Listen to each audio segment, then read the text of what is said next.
সুন্নাত অনুযায়ী আল্লাহর কোরআন অনুযায়ী আমরা চলতে পারিনি, সেই জন্য আজ আমাদের মার খেতে হচ্ছে, আমাদের অপমানিত হতে হচ্ছে।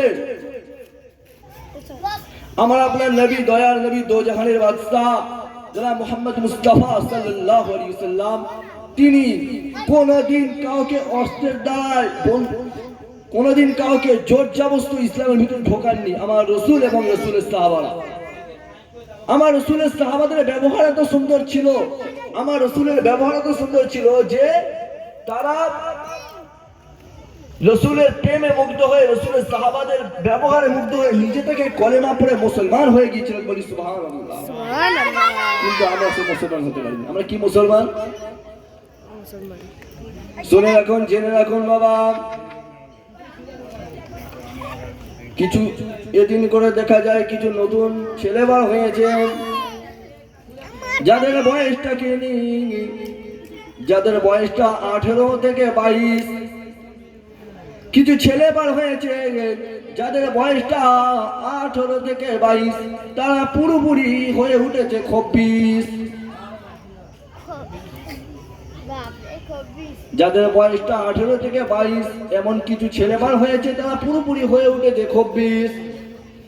তাদের মাথার চুলগুলো লাল লাল, তাদের মাথার চুলগুলো লাল লাল, তারা মা বাপকে দেয় গাল, মা বাপকে দেয় গাল, পাড়া প্রতিবেশীকে দেয় গাল, আত্মীয় স্বজনকে দেয় গাল, মানুষের সঙ্গে ব্যবহার করে গাল, মা বাপকে দেয় গাল।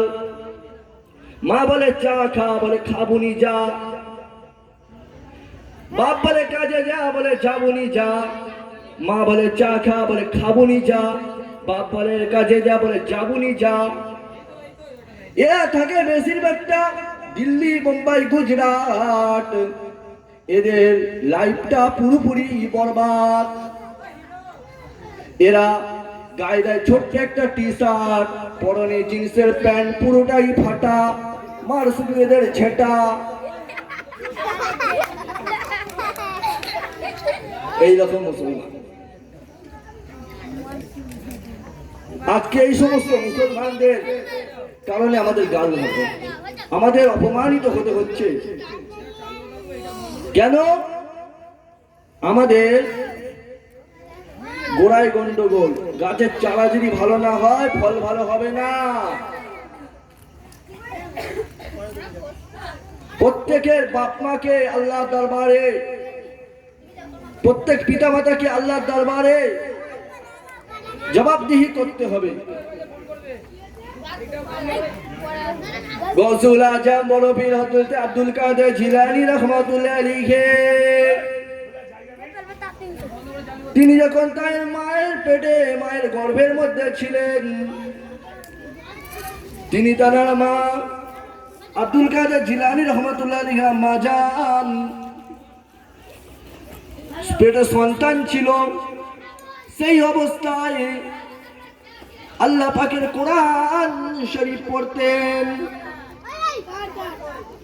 আব্দুল কাদের জিলানী রাহমাতুল্লাহ আলাইহি কোরআন শরীফ মায়ের পেটের ভিতর থেকে শুনতে পারতেন। শুনে শুনে শুনে শুনে আব্দুল কাদের জিলানী রাহমাতুল্লাহ আলাইহি 10 পারা কোরআন শরীফের হাফেজ হয়ে গেলেন। একবার বলি সুবহানাল্লাহ। সুবহানাল্লাহ। আর আমার আপনার মায়ের পেটের ভিতরে যখন সন্তান থাকে, টিভি দেখে, টেলিভিশন দেখে, সিরিয়াল দেখে, নাটক দেখে, গান বাজনা শোনে।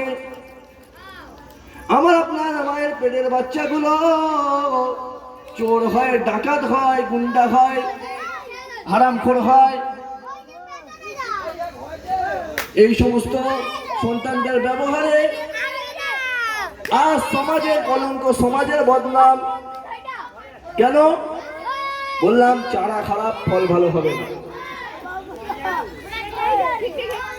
আমরা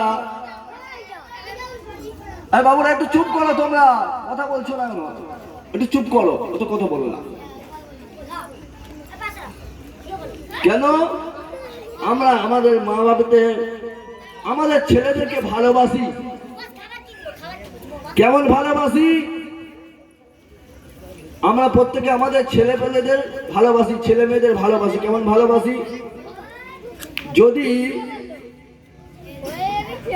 একটা বাচ্চা অপারেশন করতে হবে, পেটে টিউমার হয়েছে, অপারেশন করতে হবে। এখন বাচ্চার বাপ বলছে, বাচ্চা আব্বা বলছে যে এটা অপারেশন করতে হবে, না তো আমার বাচ্চা মারা যাবে।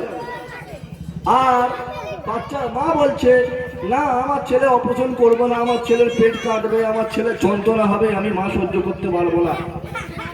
তা বাপ ভালোবাসলো বেশি না মা বেশি ভালোবাসলো? মা বেশি ভালোবাসলো। মা যদি ওই বাচ্চার উপর মায়া করে বাচ্চার টিউমারটা, বাচ্চার অপারেশনটা করতে দিল না, কিছুদিন পরে কিছু বছর পরে কি হবে? ওই বাচ্চাটা মারা যাবে। আর